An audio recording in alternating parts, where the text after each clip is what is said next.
ഒരു സ്പെഷ്യൽ വീഡിയോയുമായിട്ടാണ് ഇന്ന് വരുന്നൊരു രോഗി. അദ്ദേഹത്തിൻ്റെ ഡയാലിസിസും അതുമായിട്ട് ബന്ധപ്പെട്ടൊരു വീഡിയോയും മറ്റു കാര്യങ്ങളെക്കുറിച്ചും അവർക്ക് എന്തെങ്കിലും സഹായം ചെയ്യാനായിട്ട് നമുക്ക് സാധിക്കുമെങ്കിൽ അത് ചെയ്യണം. അതുമായിട്ട് ബന്ധപ്പെട്ടൊരു വീഡിയോ ആണ് നമ്മൾ ചെയ്യാൻ പോകുന്നത്. അപ്പം അതുമായിട്ട് ബന്ധപ്പെട്ട കാര്യങ്ങളെക്കുറിച്ച് നമുക്ക് ഈ ചേട്ടനുമായിട്ട് സംസാരിക്കാം. ചേട്ടൻ്റെ പേര്? ഷാജി. ഞാൻ കൊച്ചറയാണ് താമസിക്കുന്നത്. ഈ രോഗിയായിട്ട് അടുത്ത ബന്ധമായ അയലക്കത്ത് താമസിക്കുന്ന ആളാണ്. അദ്ദേഹത്തിന് കിഡ്നി സംബന്ധമായ അസുഖം ബാധിച്ചിട്ട് ഇപ്പോൾ 1 വർഷത്തിലേറെയായി ഈ ചികിത്സയിലാണ്. വിവിധ ആശുപത്രികൾ മാറി മാറി ചികിത്സിച്ചു. കൂടാതെ ഇപ്പോൾ നേരത്തെ 2 ഡയാലിസിസ് ആയിരുന്നു. ഇപ്പോൾ ആഴ്ചയിൽ 3 ദിവസം ഡയാലിസിസ് ചെയ്താണ് കാര്യങ്ങൾ മുമ്പോട്ട് പോകുന്നത്. നമ്മുടെ കുമളിയിലുള്ള 66 ഹോസ്പിറ്റലിലാണ് പോകുന്നത്. ആഴ്ച 3 ദിവസം. അപ്പം അത് ഇദ്ദേഹം ഒരു വികലാംഗനുമാണ്.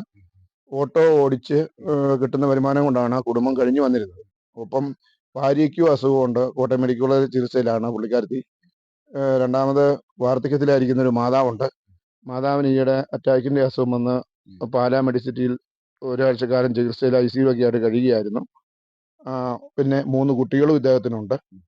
ഈ 1 വർഷക്കാലമായിട്ട് ഇപ്പം നല്ലവരായ നാട്ടുകാരുടെ നല്ല സഹകരണം കൊണ്ടാണ് ഈ കുടുംബം ഇപ്പം ചികിത്സിച്ചും കാര്യങ്ങളുമായിട്ട് മുന്നോട്ട് പോയിക്കൊണ്ടിരിക്കുന്നത്. അപ്പോൾ അതിനിടയ്ക്ക് ഈ കിഡ്നി മാറ്റി വെക്കുന്ന കാര്യങ്ങളെക്കുറിച്ച് ആലോചിച്ച് കഴിഞ്ഞപ്പം ഡോക്ടർ വിദഗ്ധമായ ഒരു പരിശോധന നടത്തി ചെയ്യാം എന്നുള്ള ഒരു തീരുമാനത്തിലെത്തുകയും അപ്പോൾ അതിന് വേണ്ടതായ ഒരു ഭാരിച്ച ഫണ്ട് ഈ കുടുംബത്തിന് താങ്ങാനാവുന്നതല്ല, നിർത്തില്ല. അപ്പം 47 വയസ്സേ ഈ പ്രിയ സഹോദരനുള്ളൂ. അപ്പോൾ അതുകൊണ്ട് എല്ലാവരുടെ കൂടി ഒരു സർവകക്ഷി യോഗം കൂടുകയും എല്ലാ വിഭാഗം ആൾക്കാരും അതിൽ പങ്കെടുക്കുകയും അപ്പോൾ ഇത് മാറ്റിവെക്കാനുള്ള ഒരു സാമ്പത്തികം നമുക്ക് കണ്ടെത്താൻ വേണ്ട കാര്യങ്ങളെക്കുറിച്ച് ചിന്തിക്കാൻ അവിടെ കൂടിയ ആ സർവകക്ഷി യോഗം തീരുമാനിക്കുകയും ബഹുമാനപ്പെട്ട നമ്മുടെ വണ്ടമേട് ഗ്രാമപഞ്ചായത്ത് പ്രസിഡന്റ് ശ്രീ സുരേഷ് മാനങ്കേരിയുടെ നേതൃത്വത്തിൽ ഞങ്ങൾ ഈ ഒരു കമ്മിറ്റി ഉണ്ടാക്കുകയും അതിന് പ്രകാരം ഒരു നല്ല രീതിയിൽ ഈ പ്രവർത്തിച്ചും വരുന്നു. കാര്യങ്ങൾ എല്ലാവരും സഹകരിക്കാമെന്ന് പറയുന്നുണ്ട്. എല്ലാവരുടെയും സഹായത്തോടു കൂടി കാര്യങ്ങൾ മുമ്പോട്ട് പോകുന്നു. നമുക്ക് എല്ലാവർക്കും കൂടി ഒത്തൊരുമിച്ച് നിന്ന് ഈ സഹോദരന്റെ ജീവൻ രക്ഷിക്കാൻ വേണ്ടിയിട്ട് നമുക്കെല്ലാം ആവുന്ന പോലെ ഒന്ന് പ്രവർത്തിക്കുക എന്നുള്ളൊരു തീരുമാനം എല്ലാവരും. അമ്മയ്ക്ക് ഒരു അറ്റാക്ക് വന്നിരുന്നു ഈയിടെ. അതുകൊണ്ട് ഞാൻ തന്നെയാണ് ആക്ച്വലി കൊണ്ടുപോയത്. പാലായിലായിരുന്നു. ഇനി 14 ദിവസം ആകുമ്പം വീണ്ടും കൊണ്ടുപോകണം. അത് തന്നെ ഇപ്പോൾ ഒരു നല്ല തുക അവിടെയായി. ഇതിന് തുടർ ചികിത്സ പുള്ളിക്കാരത്തിക്കും ആവശ്യമാണ്. അപ്പോൾ അങ്ങനെ നിർത്തനായ ഒരു കുടുംബമാണ്. അപ്പം നമുക്കൊന്ന് മാറ്റി വെക്കാൻ വേണ്ട സാമ്പത്തികം കണ്ടെത്തുന്നതിന് വേണ്ടി നമുക്ക് എല്ലാവർക്കും ഒന്ന് പരിശ്രമിക്കാം. എല്ലാവരും ഉണ്ട്. അച്ഛന്മാരുണ്ട്, സഭാ നേതാക്കന്മാരുണ്ട്, മതമേലധ്യക്ഷന്മാരുണ്ട്, പഞ്ചായത്തിൻ്റെ വിവിധ തലങ്ങളിൽ ഉള്ള പ്രസിഡന്റുമാരുണ്ട്. എല്ലാവരെയും ഉൾക്കൊള്ളിച്ചുകൊണ്ടാണ് സർവകക്ഷി യോഗം നമ്മൾ കൂടിയിരിക്കുന്നത്. അവരുടെ എല്ലാം വിലയേറിയ അഭിപ്രായത്തെ മാനിച്ചുകൊണ്ടാണ് ഇപ്പോൾ ഈ കാര്യങ്ങൾ മുമ്പോട്ട് പോകുന്നത്. അപ്പോൾ എല്ലാവരാലും ആവുന്ന സഹായം ഈ സഹോദരന് വേണ്ടി, ഈ ജീവൻ നിലനിർത്താൻ വേണ്ടി, ഈ കുടുംബത്തിന് വേണ്ടി ഞങ്ങൾ അപേക്ഷിക്കുക. എൻ്റെ പേര് രാജു തോമസ് ആണ്. ഞാൻ കൊച്ചറയാണ് താമസിക്കുന്നത്. ഞാൻ ഓട്ടോ ഓടിച്ചായിരുന്നു ഉപജീവിതം നടത്തിക്കൊണ്ടിരുന്നത്. 2 വർഷക്കാലമായിട്ട് കിഡ്നി സംബന്ധമായ അസുഖമായിട്ട് ആശുപത്രിയിലായിരുന്നു. 1 വർഷമായിട്ടാണ് ഡയാലിസിസ് ആഴ്ചയിൽ 3 വീതം ചെയ്തുകൊണ്ടിരിക്കുകയാണ്. ഇപ്പോൾ സാമ്പത്തിക ബുദ്ധിമുട്ട് ഉള്ളതുകൊണ്ട് കിഡ്നി മാറ്റി വെക്കുന്നതിനെ കുറിച്ച് ചിന്തിക്കുകയും ആ സാമ്പത്തിക ബുദ്ധിമുട്ട് നാട്ടുകാരെ ഏറ്റെടുക്കുകയും അതിനോടനുബന്ധിച്ചുള്ള കാര്യങ്ങൾ ചെയ്യാനായിട്ട് അവരെന്നെ പ്രേരിപ്പിക്കുകയും അത് മുഖാന്തരമായിട്ട് ചെയ്യാനായിട്ട് ഞാൻ ആഗ്രഹിക്കുകയും ചെയ്യുന്നു. നല്ലവരായ ആൾക്കാരുടെ സഹായ സഹകരണങ്ങൾ പ്രതീക്ഷിച്ചുകൊണ്ട്. പ്രിയ സുഹൃത്തുക്കളെ, വണ്ടമേട് ഗ്രാമപഞ്ചായത്തിലെ 7-ാം വാർഡ് കൊച്ചറ വാർഡിലെ മോസ്കോയിൽ താമസിക്കുന്ന രാജു തോമസ് പാറപ്പുറത്ത് എന്ന് പറഞ്ഞ വ്യക്തി 2 കിഡ്നിയും ഫെയിലിയറായിട്ട് 1 വർഷക്കാലമായി ഡയാലിസിസ് ചെയ്തു വരികയാണ്. അദ്ദേഹത്തിൻ്റെ മാതാവിനും ഭാര്യയ്ക്കും രോഗം ബാധിച്ച് അവരും ചികിത്സയിലാണ്.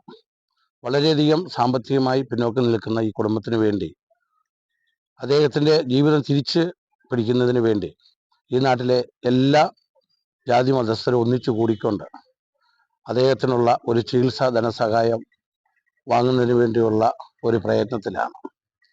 2 കിഡ്നിയും മാറ്റി വയ്ക്കുന്നതിന് വേണ്ടി ഏറ്റവും കുറഞ്ഞത് ഒരു 50 ലക്ഷം രൂപ അടുത്ത് ചെലവ് വരുന്നതാണ്.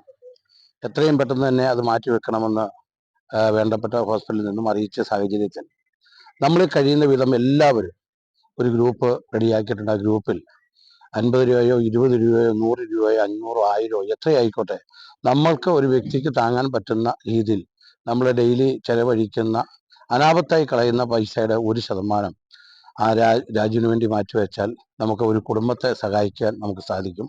അതുകൊണ്ട് എല്ലാവരുടെയും ഒരു സഹായം അഭ്യർത്ഥിക്കുകയാണ്.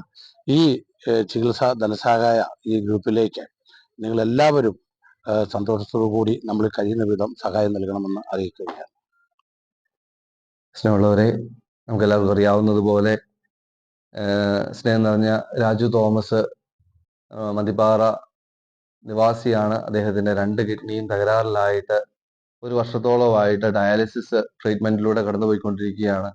ഇപ്പോൾ ഒരു കിഡ്നി മാറ്റിവെക്കുവാനായിട്ടുള്ള ക്രമീകരണങ്ങൾ ആയിട്ടുണ്ട്. അദ്ദേഹത്തിൻ്റെ കുടുംബം സാമ്പത്തികമായിട്ട് വളരെ പിന്നോക്കം നിൽക്കുന്നതായ ഒരവസ്ഥയിലാണ് ഇപ്പോൾ ഉള്ളത്.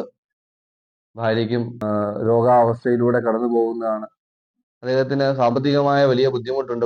അദ്ദേഹത്തിൻ്റെ ഈ ഒരു ട്രീറ്റ്മെൻറ്റിനായിട്ട് എല്ലാവരും അവരൊരാൾ കഴിയുന്ന രീതിയിൽ എല്ലാ സഹായങ്ങളും ചെയ്തു നൽകണമെന്ന് പ്രത്യേകമായിട്ട് അഭ്യർത്ഥിക്കുന്നു. കൊച്ചറയിൽ താമസിക്കുന്ന രാജു തോമസ് പാറപ്പുറത്ത് എന്ന വ്യക്തി 3-4 വർഷമായിട്ട് ഗുരുതര അവസ്ഥയിൽ കഴിയുകയും 1 വർഷമായിട്ട് ഇപ്പോൾ ആഴ്ചയിൽ 3 തവണ ഡയാലിസിസിലൂടെ അദ്ദേഹത്തിന്റെ ജീവൻ നിലനിർത്തുന്ന ഈ അവസരത്തിൽ അദ്ദേഹത്തിന്റെ 2 കിഡ്നിയും ഫെയിലർ ആവുകയും മെഡിസിറ്റി ഹോസ്പിറ്റലിൽ അദ്ദേഹത്തിന്റെ കിഡ്നി മാറ്റിവെക്കാൻ സാധ്യമാണെന്ന് അറിയിക്കുകയും നാളിതുവരെയും ലക്ഷക്കണക്കിന് രൂപ ചെലവാകുകയും ഉദാരമതികളായ നാട്ടുകാരുടെ സഹായ സഹകരണങ്ങൾ കൊണ്ടാണ് അദ്ദേഹം ഇത്രയും കാലം ട്രീറ്റ്മെന്റ് നടത്തിയത്. എന്നാൽ ഈ കിഡ്നി മാറ്റിവെക്കൽ ശസ്ത്രക്രിയയ്ക്ക് ലക്ഷക്കണക്കിന് രൂപ ആവശ്യമായി വരികയും നിർധന കുടുംബത്തിന് അത് താങ്ങാൻ പറ്റാത്ത അവസ്ഥയിലാണ്. അതുകൊണ്ട് സർവകക്ഷി യോഗം വിളിക്കുകയും അതിൽ എല്ലാ കക്ഷി രാഷ്ട്രീയ ഭേദമന്യേ എല്ലാവരും പങ്കെടുക്കുകയും ഈ നിർധന കുടുംബത്തിനെ സഹായിക്കുവാൻ ഒത്തൊരുമയോടുകൂടി പ്രവർത്തിക്കുകയും അതിൻ്റെ വെളിച്ചത്തിൽ അതിന് വേണ്ട ഫണ്ട് സമാഹരിക്കുന്നതിന് വേണ്ടി ദൃശ്യമാധ്യമങ്ങളിലൂടെ അദ്ദേഹത്തിന്റെ ദയനീയാവസ്ഥ ബോധ്യപ്പെടുത്തുകയും ഒരു പത്രസമ്മേളനം അടുത്ത ദിവസം തന്നെ കൂടുവാൻ തീരുമാനിച്ചിരിക്കുകയാണ്. ഈ അവസരത്തിൽ എല്ലാ നല്ലവരായ നാട്ടുകാരുടെയും അകമഴിഞ്ഞ സഹായ സഹകരണം ഈ ഇത്തരുണത്തിൽ അഭ്യർത്ഥിച്ചുകൊള്ളുന്നു.